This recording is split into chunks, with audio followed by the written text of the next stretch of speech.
कहानी की शुरुआत में हमें एडवर्ड नाम के एक पुलिस ऑफिसर को दिखाया जाता है जो कि वो रास्ते में कहीं जा रहा था, लेकिन तभी वहाँ पर एक गाड़ी के अंदर से एक डॉल बाहर गिरता है, जिसे देखते ही एडवर्ड उस डॉल को उठाकर उस गाड़ी के पीछे जाने लगता है और कुछ दूर जाने के बाद वो उस गाड़ी को रोककर उसके पास जाकर देखता है तो वहाँ पर एक बच्ची बैठी हुई थी, जिसे देखते ही एडवर्ड वो डॉल उस बच्ची को देता है, लेकिन वो बच्ची फिर से उस डॉल को बाहर फेंक देती है। ये देखने के बाद एडवर्ड फिर से उस डॉल को उठाने के लिए जाता है, तभी वहाँ पर एक ट्रक आकर उस बच्ची की गाड़ी को टक्कर मार देता है, जिससे देखते ही एडवर्ड जल्दी से गाड़ी के पास जाता है और उस बच्ची को गाड़ी से बाहर निकालने की कोशिश करता है और उस गाड़ी की ड्राइवर भी मर चुका था और देखते ही देखते पूरी गाड़ी में आग लगने लगता है, जिसे देखते ही एडवर्ड उसे बचाने की पूरी कोशिश करता है, लेकिन तभी अचानक उस गाड़ी में एक काफी बड़ा धमाका हो जाता है, जिससे उस छोटी बच्ची की भी वहीं पर मौत हो जाती है। ये देखकर एडवर्ड काफी दुखी हो जाता है और इस घटना के बाद वो सदमे में चला जाता है और उसको हर जगह पर उसी बच्ची दिखाई देने लगती है, जिस वजह से वो डिप्रेशन में ही चला जाता है। अब उसके कुछ दिनों के बाद एक दिन उसके पास उसकी एक्स गर्लफ्रेंड विलो वुडवर्ड का एक लेटर आता है, जिसमें लिखा हुआ था कि उसकी बेटी रोवाना कई दिनों से लापता है, इसलिए उसे उसकी मदद की जरूरत है। ये देखने के बाद एडवर्ड विलो की मदद करने की फैसला करता है। उसके बाद वो उस आइलैंड पर जाता है जहाँ पर वो रहती है, लेकिन उसे बार बार वही छोटी बच्ची का विजन आता रहता है, जिसकी वजह से वो बहुत ही ज्यादा परेशान हो जाता है। उसके बाद वो एक प्राइवेट प्लेन को हायर करता है और जल्दी से उस आइलैंड पर पहुँच जाता है, लेकिन यहाँ पर जितने भी लोग होते हैं वो एडवर्ड से सही तरीके से बात नहीं करते और वो उसे धमकी भी देता है कि तुम यहाँ से चुपचाप वापस चले जाओ वरना तुम्हारे साथ अच्छा नहीं होगा, लेकिन एडवर्ड उनकी बातों को इग्नोर कर देता है। उसके बाद वो एक होटल में जाता है जहाँ पर सिर्फ लड़कियाँ ही मौजूद था और वहाँ पर वो सभी लोगों को कहता है कि मैं यहाँ पर एक बच्ची को खोजने के लिए आया हूँ, अगर तुम में से किसी को भी उस बच्ची के बारे में पता चले तो मुझे फौरन बताना। जिसे सुनकर वहाँ पर मौजूद सभी लड़कियाँ उसे देखते ही रह जाती है और इतना कहकर एडवर्ड वहाँ से चला जाता है। उसके बाद वो विलो से मिलने जाता है, जहाँ पर वो सभी बातें एडवर्ड को बताने लगती है कि मेरी बेटी पिछले कई दिनों से गायब है, इसलिए मुझे तुम्हारी मदद की जरूरत है। जिसे सुनकर वो भी उसकी मदद करने के लिए राजी हो जाती है। इसके बाद एडवर्ड रोवाना की तलाश करना शुरू करता है और वो उस आइलैंड पर रहने वाले सभी लोगों से रोवाना की फोटो दिखाते हुए उसके बारे में पूछने लगता है, लेकिन वहाँ पर मौजूद सभी लोग उनसे कहते हैं कि हमने इस बच्ची को यहाँ पर कभी नहीं देखा।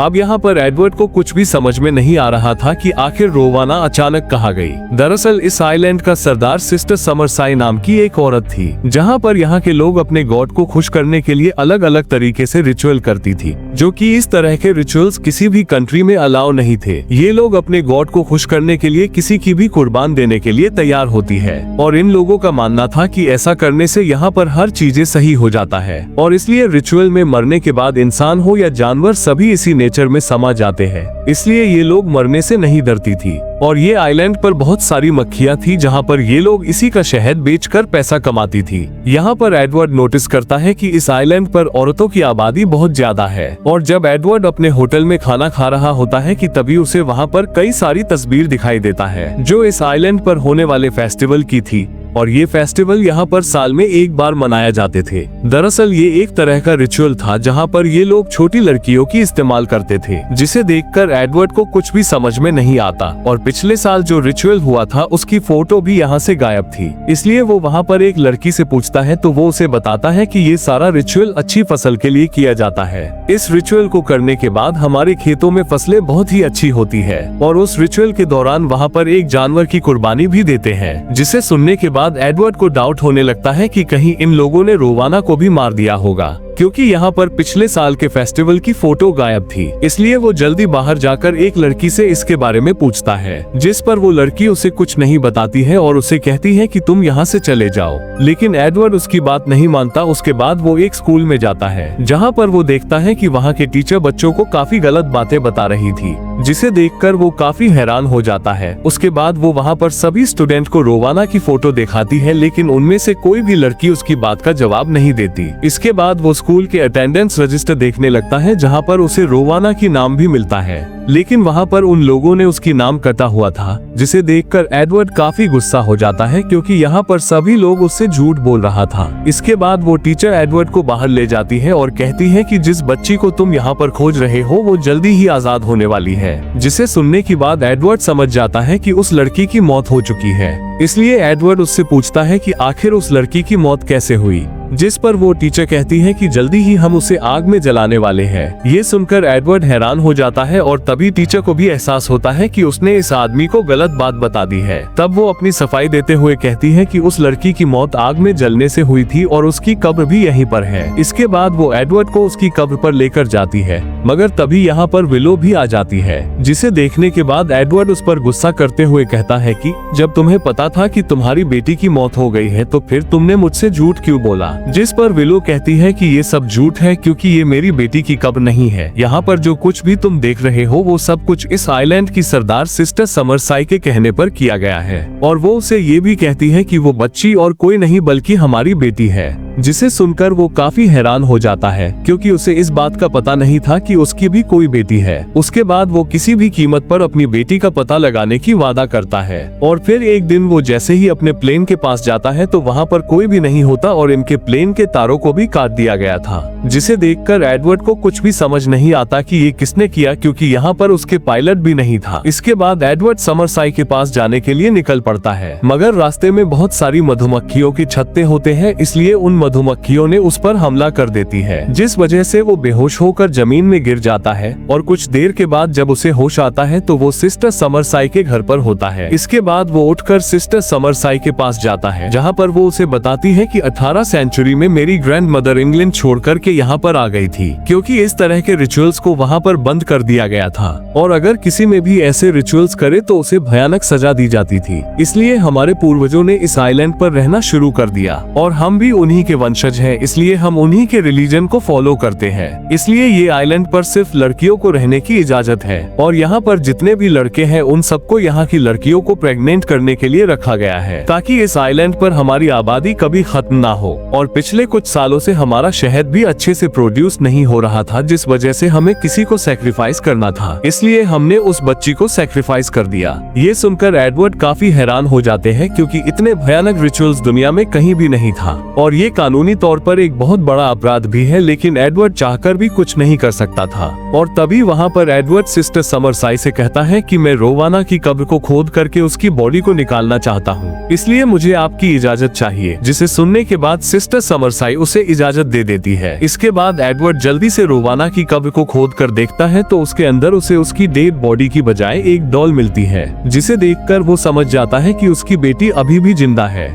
यानी कि उन लोगों ने अभी तक रिचुअल नहीं किया गया था। इसलिए अब उसको पूरी तरह से यकीन हो जाता है कि उसकी बेटी को कहीं छुपा कर रखा गया है। इसके बाद वो उसे खोजने लगता है, जहाँ पर उसको एक गुफा मिलता है और उसे वहाँ पर एक कपड़े का टुकड़े भी मिलता है, जिसे देखकर उसे यकीन हो जाता है कि उसे यही रखा गया है। इसलिए वो अंदर जाकर देखता है तो उसे वहाँ पर कुछ नहीं मिलता। उसके बाद वो जैसे ही बाहर निकलने की कोशिश करता है तो वहाँ का रास्ता पूरी तरह से बंद हो चुका था, जिस वजह से वो वहीं पर फंस जाता है। इसलिए उसे पूरी रात वहीं पर गुजारना पड़ता है। अब फिर अगले सुबह वहाँ पर विलो भी आ जाती है, जहाँ पर वो एडवर्ड को वहाँ से बाहर निकाल लेती है और तभी एडवर्ड उसे बताता है कि आज इस आइलैंड पर एक फेस्टिवल मनाया जा रहा है, जहाँ पर ये लोग किसी जानवर को सैक्रिफाइस किया जाएगा। इसलिए वो जल्दी से सिस्टर समरसाई के घर पर जाकर के तलाशी लेता है, लेकिन उसे वहाँ पर कहीं भी अपनी बेटी नहीं मिलती। इसके बाद वो दूसरे घरों में भी जाकर तलाशी लेता है, लेकिन वहाँ पर भी उसे कुछ नहीं मिलता और तभी वो नोटिस करता है कि वहाँ पर सभी लोग ने मास्क पहने हुए थे, यानी कि इसका मतलब ये था कि ये सभी लोग फेस्टिवल में जाने की तैयारी कर रहे थे। उसके बाद वो जैसे ही अपने प्लेन वाली जगह पर जाकर देखता है तो उसके प्लेन को पानी में डुबा दिया गया था और साथ ही उसके पायलट को भी मार दिया गया था, जिसे देखकर एडवर्ड को पता चलता है कि वो जिस होटल में रह रहा था ये सब कुछ उसी के मालिक ने किया है। इसलिए वो जल्दी से जाकर उसको मारने लगता है, जिस वजह से वो बेहोश ही हो जाते हैं। और तभी उसे वहाँ पर कुछ कपड़े भी मिलता है जो उन लोगों ने उस फेस्टिवल में जाने के लिए पहनता था, जिसे देखते ही वो उस कपड़े को पहनकर उन लोगों की फेस्टिवल में पहुँच जाता है। लेकिन यहाँ पर वो विलो को भी देख लेता है, जिसे देखकर वो काफी हैरान हो जाता है और वो उससे पूछता है कि आखिर तुम यहाँ पर क्या कर रही हो, जिस पर वो उनसे कहती है कि ये रिचुअल पर यहाँ के सभी लोग आना पड़ेगा। और तभी वो सामने देखता है तो वहाँ पर एक छोटी बच्ची खड़ी हुई थी, थी, जिसे देखते ही वो समझ जाता है कि ये बच्ची कोई और नहीं बल्कि उसी की बेटी रोवाना है, जो कि वो कई दिनों से खोज रहा है। और यहाँ पर एडवर्ड उसे देखते ही जल्दी से उसके पास जाता है। उसके बाद वो उसे लेकर वहाँ से भागने लगता है, लेकिन उसकी बेटी उसका हाथ छोड़कर अपने मॉम की तरफ जाने लगती है, जिसे देखकर एडवर्ड को कुछ भी समझ में नहीं आता। और तभी सिस्टर समरसाई उसे बताती है कि ये सब कुछ तुम्हारे लिए एक ट्रैप था और अब तुम इसमें बुरी तरह से फंस चुके हो। जिसे सुनने के बाद उसे पता चलता है कि विलो भी इन लोगों के साथ मिली हुई है। और तभी वो एडवर्ड को बताती है कि जब हमारी मुलाकात हुई थी तब से हमने तुमको अपने टारगेट में ले लिया था और मैंने जानबूझकर तुम्हारे साथ इंटीमेट होकर प्रेग्नेंट हुई थी। उसके बाद वापस इस आइलैंड पर आ गई और हमें एक ऐसे इंसान की जरूरत थी जो हमसे कनेक्टेड हो, इसलिए अब तुम मेरी बेटी के बाप हो, जिस वजह से अब तुम भी हम ही में से एक हो गए हो और अब तुम हमारी रिचुअल को पूरा करोगे। और तभी उसे ये भी पता चलता है कि विलो सिस्टर समरसाई की ही बेटी है, जिसे सुनने के बाद एडवर्ड अपनी गन निकालकर इन पर तान देता है, लेकिन उससे कोई भी नहीं डरता। उसके बाद यहाँ पर सभी लोग उसे पकड़कर एक बड़े पुतले के अंदर बांध देते हैं। इसके बाद ये सभी लोग मिलकर प्रार्थना करने लगता है और तभी एडवर्ड देखता है उसकी बेटी अपने हाथ में एक जलती हुई मशाल लेकर उसकी तरफ बढ़ रही है, यानी कि अब ये सभी लोग मिलकर अपने गॉड के लिए एडवर्ड को ही सैक्रिफाइस करने वाले थे ताकि उन लोगों की रिचुअल पूरा हो सके। और तभी सीन शिफ्ट होकर हमें 6 महीने बाद का सीन दिखाया जाता है, जहाँ पर विलो और उसकी एक दोस्त किसी लड़कों से बातें कर रही होती है और वो उन दोनों को जैसे तैसे करके अपने वश में कर लेती है। उसके बाद वो उनको भी अपने आइलैंड पर जाने को कहती है, जिस पर वो दोनों भी उनके साथ जाने के लिए राजी हो जाती है। यानी कि अब उन लोगों का अगला शिकार ये दोनों लड़का होने वाला था। और इसी सीन के साथ ये मूवी भी यहीं पर एंड हो जाती है।